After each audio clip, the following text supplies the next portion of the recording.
These failures led to years and years of abuse that did not have to take place. And so the reality is this. Some think that this is all over and some think that nothing else is going on. But if there was ever a RICO case, it would have been the Epstein case. What you're about to see is Congresswoman Jasmine Crockett taking a hard stand in the hearing on the Epstein case, demanding answers on decades of systemic cover-ups. Before we break it all down, please take a moment to subscribe and drop your thoughts in the comments. I'll give my full analysis at the end, including why this moment could shake the very foundations of accountability in Washington. You don't recall, but we were sent home early to try to avoid being able to take a vote on something like getting these files. We are about doing real transparency. We don't care who's in the files, we are going after you. So if I had to sum up what happened today, we heard the stories of victims, and honestly, we heard the story of at least one person that has never come forward before today. This was the very first time that she was telling anyone in a semi-public way her story. And if I had to summarize the theme, I would say that their theme was to do something. It is probably the theme of the American people in general right now when it comes to government, is that they want us to do something. So yes, we had the roundtable, but they actually want to see some action.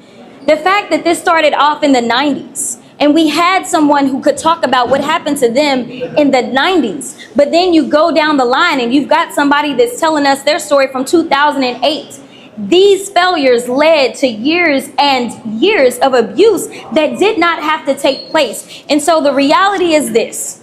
Some think that this is all over and some think that nothing else is going on. But if there was ever a RICO case, it would have been the Epstein case. So how we went from something that should have been RICO because of how sophisticated of a system this was, and this wasn't just one little sick old man that was doing stuff, but there were so many layers, whether we're talking about the banks that were involved, whether we're talking about those that worked for him, that helped him, whether we're talking about the monster known as Maxwell, and that's exactly how y'all need to refer to her. She is a monster. She is not a victim. So let me tell you, I want some action items to come out of this, because for once we somewhat look like we're bipartisan in the Oversight Committee. Number one, we need answers. We need answers on why it is that Maxwell was transferred from her current station or her former station in Florida down to Texas. We need to have an understanding, because everything that I heard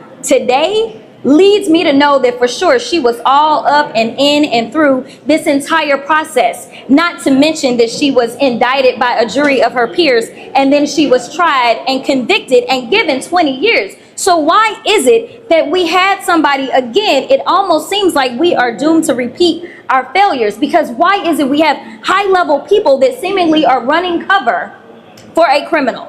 And that is what she is. She is a monster and she is a criminal. So number one, we need answers on what happened with that transfer, why it took place. And honestly, we all need to stand together and say that Maxwell needs to go back to where the monsters go, which is to a higher level of security. We also need to understand that Debbie Wasserman Schultz has legislation that she has been trying to push forward. And so in a bipartisan way, we all need to get behind Debbie, because we found, and what we learned is that there were loopholes as it relates to the Crime Victims Act. And so we've got to make sure that no other victims suffer in the way that they did when you have somebody like Alex Acosta that decides that he wants to play games and dismiss a case and never inform the victims of what's going on as is required by law. So we are going to have to fix those loopholes to make sure that that doesn't happen, because it took them 10 years of fighting this, and ultimately by the time they got to the end of it, well, it also was Jeffrey Epstein's end, and so there was not a resolution for that.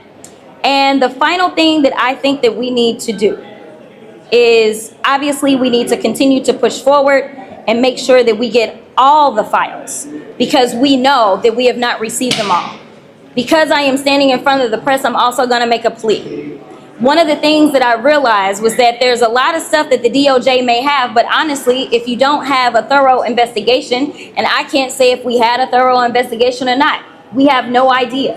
But the reality is that when you have investigators that go out and they collect information. I am not necessarily convinced that they even have gone out and done their due diligence to fully investigate this case in the first place. So if there's anyone in the public that believes that you have information that would be valuable. You've never been able to get through to federal agencies, or no one would listen to you when you tried to go forward and bring information forward. I am asking that you trust Oversight DIMS and you bring that information to us. Or if you know where some information is contained, let us know so that we can then send subpoenas out that way. We want to do right not only by those that have already suffered under Epstein, but we want to prevent other trafficking rings that we know are out there. We want to make sure that we are doing right for future generations. What you just heard from Representative Jasmine Crockett wasn't political theater, it was a demand for accountability. For decades, the Epstein case has symbolized how privilege can protect predators while silencing victims. But Crockett's words stripped that illusion bare. She laid out what many Americans have long suspected. This wasn't the work of one man operating in secret. It was a coordinated system with enablers at every level of power. When she called Ghislaine Maxwell a monster, it wasn't a soundbite. It was a statement of principle.